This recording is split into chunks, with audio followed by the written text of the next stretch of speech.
Jo ja vaig participar en aquelles primeres jornades del febrer a Fort Pienc sobre la unitat de l'independentisme. En aquell moment la meva situació era diferent de la d'ara, en tant quant en aquell moment doncs, el que vaig plantejar era encara hi havia la possibilitat d'intentar que, per exemple, els que estàvem dins partits polítics, per exemple, jo estava a Esquerra Republicana de Catalunya, amb el nostre treball intentéssim superar el que era un procés acomodatici dels partits en els que estàvem. També hi havia gent de Convergència també en aquelles jornades. Però nosaltres el que teníem clar és que s'havia de superar el gradualisme. Vosaltres heu dit exemples del peix al cova, la pluja fina, la gestió per la gestió, l'important és la gestió.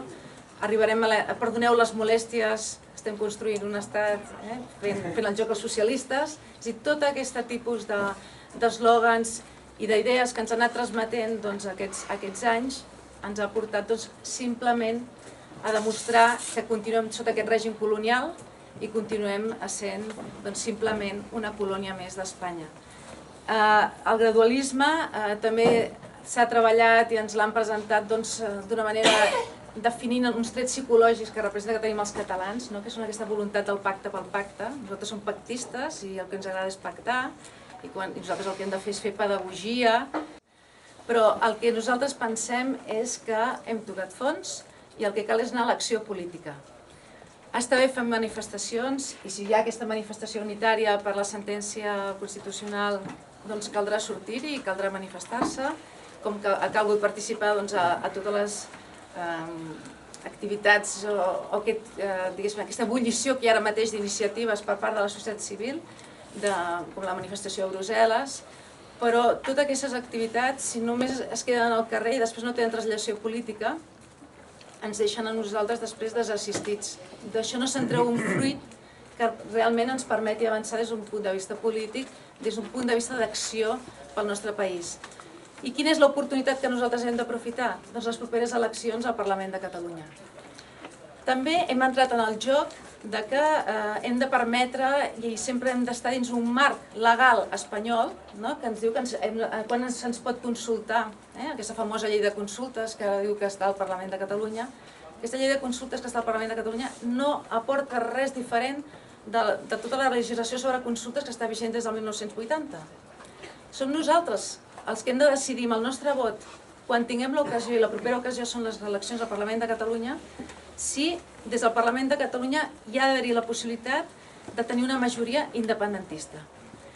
Hi ha uns partits, ara mateix, que sí que, com deies tu, incorporen al seu ideari, des del punt de vista teòric, el dret a l'autodeterminació, però que aquests partits han entrat dins el joc de l'estatus quo espanyol i s'han acomodat.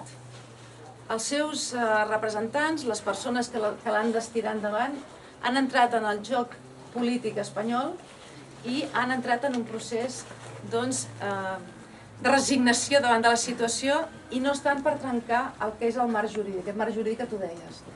Per tant, o canvien les forces polítiques que realment representen l'independentisme o continuarem exactament com fins ara, i dia passa any empeny, i sense cap voluntat de canvi. Això és el que s'ha de trencar ara mateix. El que nosaltres aportem, i aquesta mesa és un exemple, tenim persones que diu fa 17 anys que no havia fet un acte com aquest, persones que estaven en un partit polític que ara no té cap inconvenient d'estar aquí conjuntament amb persones que venien d'altres partits polítics. Tenim també altra gent que també estan a reagrupament a la mesa. Tots plegats estem amb la voluntat i amb la disposició per treballar per la independència i per una candidatura unitària. No és important la forma en què ens organitzem, com deia el Carles. El que sí que és important és que tots els que hi siguem i treballem de valent. Perquè també el que tenim molt clar nosaltres és que això no ens ho faran, que això ha de ser els ciutadans i les ciutadanes els que ho hem de fer, i que ho hem de fer amb el nostre esforç, amb el nostre treball i amb les nostres ganes de sumar. Hem de sumar des de la transversalitat ideològica.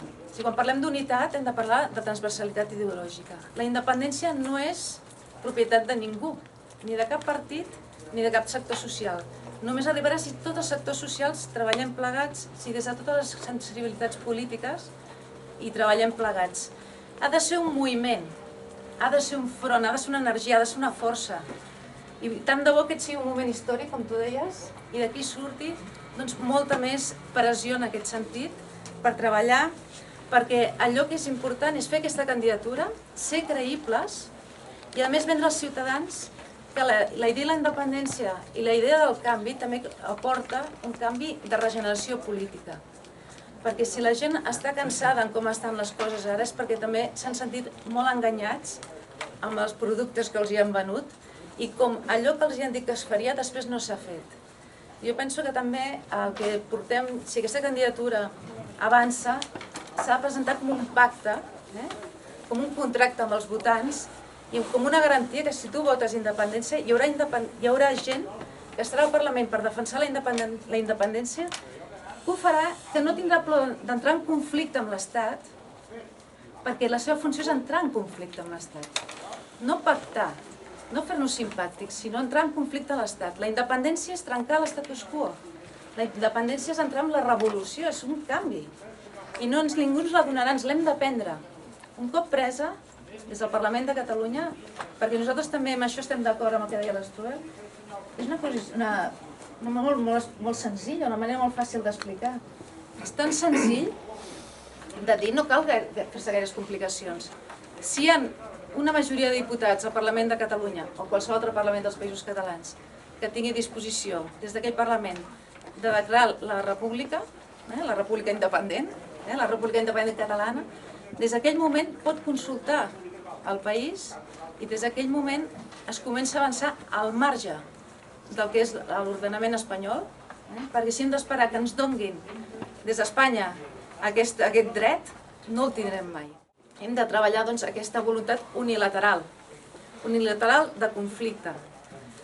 Ho hem de fer de manera molt contundent, pacífica, però molt ferma i sense tenir por al conflicte, com us deia. I serà la generació posterior la que en tot cas li tocarà treballar per la construcció d'aquest estat independent.